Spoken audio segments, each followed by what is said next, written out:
Well, thank you. Thank you very much, colleagues. Let me just start by stating that we're extremely satisfied with the result. We have seen over the course now of several months a catastrophic situation turn into a dystopian nightmare, as I described it in my statement. 45,000 Palestinians have been killed, many more probably if you include those under the rubble. And we have an obligation as representatives of the international community to respond and to react. And that is what we did today with this resolution. Many countries, many organizations, and also the UN, are ready to step up their humanitarian efforts. There's not a lack of willingness, there's a lack of access. That is the fundamental problem. Israel is not collaborating, Israel is not facilitating humanitarian access, development assistance. All these organizations, countries, the UN, who want to make a difference, who want to help all those who are stuck, trapped in this nightmare, and to help them to alleviate the suffering. And we're just not getting access. So today, the international community has said enough. We have an obligation to respond, as I said. Israel is claiming that they have a right to do what they're doing. We are now seeking guidance from the highest court of the world, the ICJ, to punctuate this argument. We want clarity on the legal issues. We are determined, we are confident in our positions. We are clear-eyed about Israel's obligations. Israel, under international law, has an obligation to provide assistance, to collaborate with all those entities, the UN, humanitarian organizations, and third states, and let them help those who are suffering. And we will get this now confirmed by the ICJ, and that will be very important. Let me take this opportunity again to thank my colleagues who are with me here, who have worked so diligently over the course of many weeks and nights. Chile, Egypt, Guyana, Indonesia, Ireland, Jordan, Malaysia, Namibia, Qatar, Saudi Arabia, Slovenia, South Africa, and Spain. We have worked days and nights in order to find the appropriate language, in order to find a resolution that we considered to be appropriate for and would attain support from the entire membership. And I think today's result vindicates our strategy. We have been supported in this endeavor by, again, 137 countries, which is unified in our determination to see this current dystopia end and to let humanitarian actors come in and make a difference. So again, let me thank all my colleagues. Let me thank the entire membership for their clear stance. We are not relenting on these humanitarian principles. We are not relenting on our determination to see the situation in Gaza and on the West Bank and on East Jerusalem turn into a better situation for the Palestinians. And we are working, and we are looking forward to working also on the other side of this adoption to get aid into the Palestinian occupied territories and ensure that the suffering that we're seeing, which is unconscionable, can come to an end. So thank you very much. This is just one step of many steps that will need to be taken, and we are determined to work with colleagues also beyond those who are standing here in order to vindicate our strategy, in order to alleviate suffering, and in order to respect and ensure respect for the UN Charter. So thank you very much, colleagues, and I appreciate the opportunity. I'll give the floor now to my colleague from Jordan to say a few words. Thank you. Thank you, Vice Minister, and I thank Norway for the leading role that they have played in gathering momentum, negotiating, and adopting this resolution.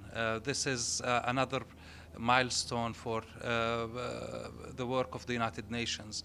We are at a juncture whereby if we have to stand with the principles of the organization and about defending its entities when they are under attack. This is one of the primary reasons that we went with this resolution. The other reason is that we see people, a whole population in occupied territory, Palestine, that are being subjected to an attack, systematic attack, together with all the organizations that are working to alleviate the suffering of the Palestinian people and all other entities and states. This systematic action by Israel to undermine international law, international humanitarian law, must be confronted by all legal and political means. And this resolution is another step towards confronting Israel on what they're doing. Might is not right. Unfortunately, this is what we are seeing.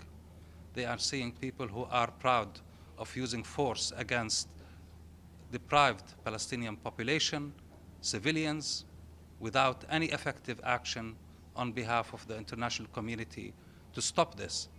And we are, as all states that accepted the charter, accepted peaceful resolution of our conflict, we are going to the ICJ again for an advisory opinion on a matter which is essentially within the jurisdiction of the United Nations and the General Assembly. And part of it is UNRWA's work, UNRWA's functions, and its ability to survive the onslaught by Israel. So this is what I have to say. This is a first step, and we encourage everyone, all members of the international community, to respond and eventually to contribute to submissions before the ICJ once the court decides for the proceedings. Thank you.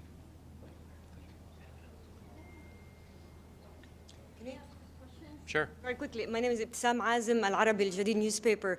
Just first a follow-up, technical follow-up. When do you expect the ICJ to get back to you in an answer? And then the U.S. representative, when he explained why his country, before the vote, when he explained why his country is going to vote against the resolution, he basically put the blame, I'm paraphrasing here, put the blame on the UN, and also said that such a resolution would lead to the collapse of the humanitarian aid. Your comments on that? Thank you.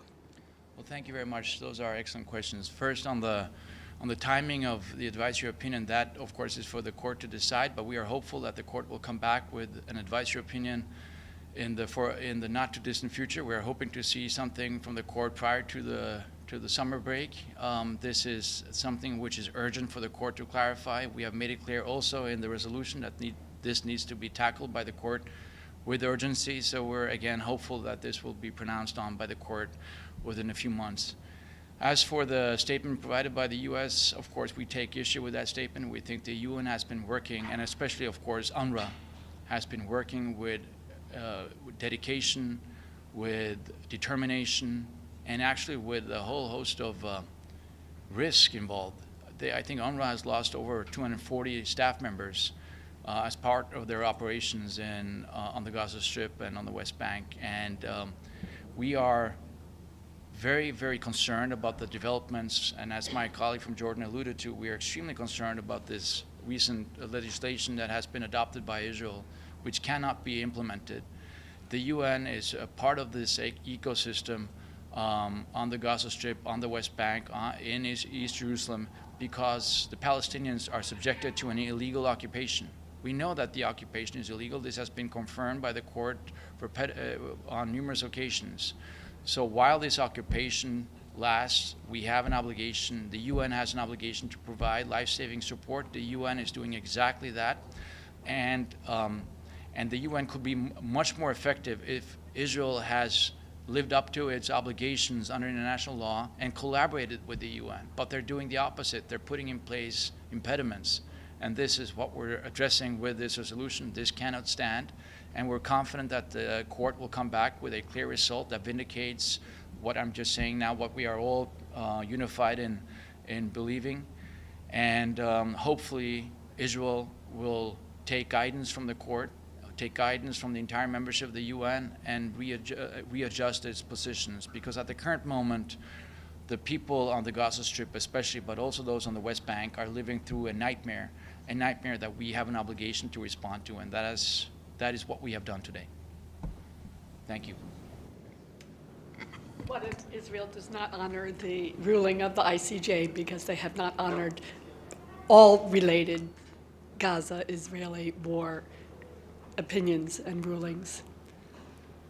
Well, I think in the short term, this is to be expected. I think that Israel would not abide by this resolution, but we see there's a lot of empirical data that supports the notion that over time, countries tend to implement, abide by their obligations under international law, try to take a different approach. We know that there are forces within Israel that want to take a different approach. We know that there are forces in other countries who have traditionally supported Israel that wants to take a different approach.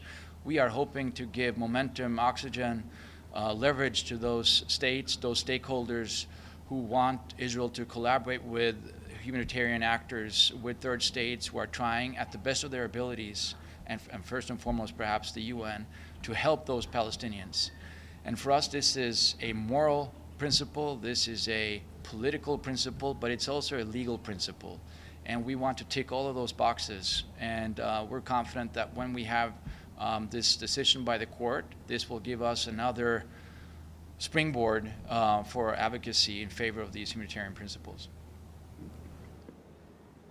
Do you have any message for President-elect Trump that's coming soon? Any message that could help this? We are looking forward to collaborating with Trump, with the incoming U.S. administration. We know that Trump has been clear that he wants to see the conflict in the Middle East resolved. He has said clearly, and we have credibility in those statements, that he wants to be a president of peace. There's only one solution in the Middle East if we are to attain peace, and that is the two-state solution. Right now we have a one-state non-solution. We need to translate that into a two-state solution, which gives security to Israel, which gives sovereignty to Palestine. This is something that Norway has worked on for many, many years, and we are still committed to that outcome. And we are looking forward to partnering with the U.S. and everyone, essentially, who wants to see that outcome and who wants to work with the Palestinians who are in favor of that outcome, with the Israelis who are in favor of that outcome, and with the entire membership of the UN who subscribe to this result. Well, thank you very much. I think that finalizes this press conference, and I appreciate it. And let me again thank all my colleagues here who have worked so tirelessly with such integrity to bring this forward. Thank you very much.